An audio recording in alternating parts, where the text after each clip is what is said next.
बिस्मिल्लाहिर्रहमानिर्रहीम। अस्सलामुअलैकुम। हम आपको देसी पकवान चैनल में खुशामदीद कहते हैं। रेसिपी स्टार्ट करने से पहले अगर आपने हमारा चैनल सब्सक्राइब नहीं किया तो हमारे चैनल को सब्सक्राइब कर लें और बेल आइकन के बटन को प्रेस कर लें ताकि हमारी हर नई आने वाली वीडियो आपको नोटिफिकेशन में मिल सके। इस वीडियो में मैं आपको बनाना सिखाऊंगी खट्टे मीठे बेसन के दही बल्ले, जिसके लिए हमें इंग्रेडिएंट्स चाहिए होंगे बेसन, नमक, इमली हमने पहले से भिगो दी है, सोडा, मीठा सोडा जो आप घर में इस्तेमाल करते हैं, मिर्च, साबुत मिर्च आप लेंगे, पिसी हुई मिर्च, ज़ीरा, चाट पाउडर, धनिया हमने ब्राउन कर लिया है, चीनी, ज़ीरा भी हमने ब्राउन कर लिया है, प्याज और 1 किलो दही। तो चलिए बनाना स्टार्ट करते हैं। सबसे पहले हम बेसन लेंगे, इसमें हम इंग्रेडिएंट्स डालेंगे। बेकिंग सोडा जो आप घर में यूज़ करते हैं, जैसे मीठा सोडा भी कहते हैं, वो हम इसमें ½ टीस्पून डाल रहे हैं।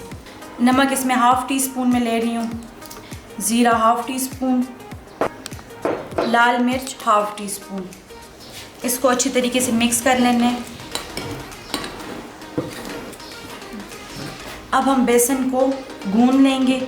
इसके लिए हमें नीम गर्म पानी चाहिए होगा। इसको हमने बहुत ज़्यादा सॉफ्ट भी नहीं रखना और बहुत ज़्यादा सख्त भी नहीं करना। चम्मच की मदद से आहिस्ता आहिस्ता इसको मिक्स करना है।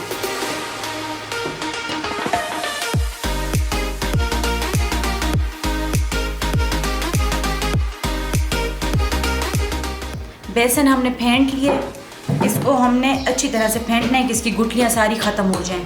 तो इसको हम रखेंगे 10 मिनट के लिए राइस होने के लिए। साथ ही हम इमली की चटनी बनाएंगे। इमली हमने पहले से भिगो के रख दी थी, इसको मैंने 2 घंटे पहले भिगोया है।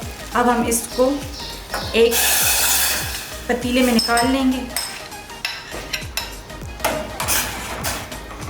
इसमें ½ टेबल स्पून नमक डालना है। डलर मेरा इसमें मैंने ½ टीस्पून डाला है। ज़ीरा मैंने तवे पे ब्राउन कर लिया था, ये मैं 1 टीस्पून ले रही हूँ। चीनी ½ टीस्पून। आप जितना मीठा पसंद करते हैं उस हिसाब से आप लेंगे। इसको आप मिक्स कर लें और इसको हम 2 मिनट पकाएंगे।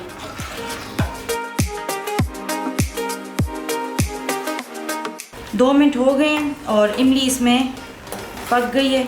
अब इसको घना करने के लिए इसमें मैं आटा शामिल करूँगी। आटे को मैंने पानी में भिगो दिए, 2 टेबल स्पून आटे को मैंने 2 टेबल स्पून पानी में भिगो दिए और इसको मिक्स करके अब इसमें शामिल कर लूँगी। और साथ साथ इसमें चम्मच मारने हैं ताकि इसकी गुठलियाँ ना बने। ये आप देख सकते हैं ये घनी हो गई है। इसको मैं मज़ीद 1 मिनट पकाऊंगी। इमली की गुठलियाँ मैंने निकाल ली हैं। जब ये ठंडी हो जाएंगी तो इसका पल्प मैं उतार कर चटनी में शामिल कर लूँगी। इमली की चटनी हमारी रेडी है। इसको हम साइड पे रख लेंगे। और बेसन को तकरीबन 10 मिनट पूरे हो चुके हैं, तो अब हम इसकी फुल्कियाँ बनाएंगे। चले बनाना शुरू करते हैं। ऑयल हमने गरम कर लिया। ऑयल को बहुत ज़्यादा गरम नहीं करना। अब हम इसमें पहले स्टार्ट करेंगे, फुल्कियाँ बनाएंगे।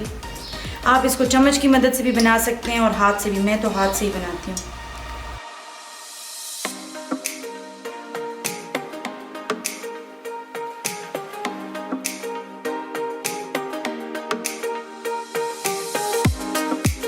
फुल्कियाँ हमारी नीचे से ब्राउन हो गई हैं। इसको हमने ज़्यादा ब्राउन नहीं करना। अब इसको चम्मच की मदद से आहिस्ता आहिस्ता पलट लेंगे। जब हम फुल्कियों को निकालेंगे तो उनको हम ठंडे पानी में रख लेंगे और उसमें हम नमक डाल लेंगे। ठंडे पानी में हमने उसको 2-3 मिनट रखना है, इससे ज़्यादा नहीं रखना।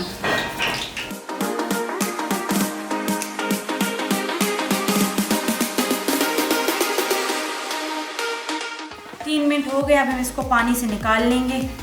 इसको हमने दोनों हाथों में हल्का सा प्रेस करना है और इससे पानी निचोड़ लेना है।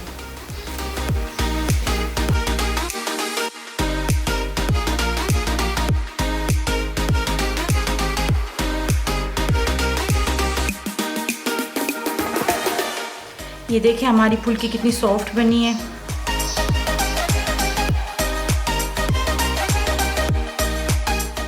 फुल्कियाँ हमारी रेडी हैं। अब हम दही बल्ले के लिए दही रेडी करेंगे। दही को हमने अच्छी तरीके से फेंट लिया। अब हम इसमें इमली की चटनी जो हमने बनाई थी वो हम इसमें डालेंगे। इसमें हमने इमली का गुठलियाँ जो निकाली थी उससे जो पल्प उतारा था वो भी हमने इसमें शामिल कर दिया है। थोड़ी सी हम छोड़ देंगे लास्ट में गार्निश करने के लिए। नमक 1 टीस्पून, ज़ीरा 1 टीस्पून, ब्राउन कर लिया था हमने पहले से इसको। चाट मसाला 1 टीस्पून। हमने एक अदद बड़ी प्याज ली है और इसको हमने ऐसे बारीक काट लिया। हम इसको इसमें शामिल कर लेंगे। इसको अच्छी तरह से मिक्स कर लें। दही भी रेडी हो गया। अब हम इसको एक बाउल में निकाल लेंगे।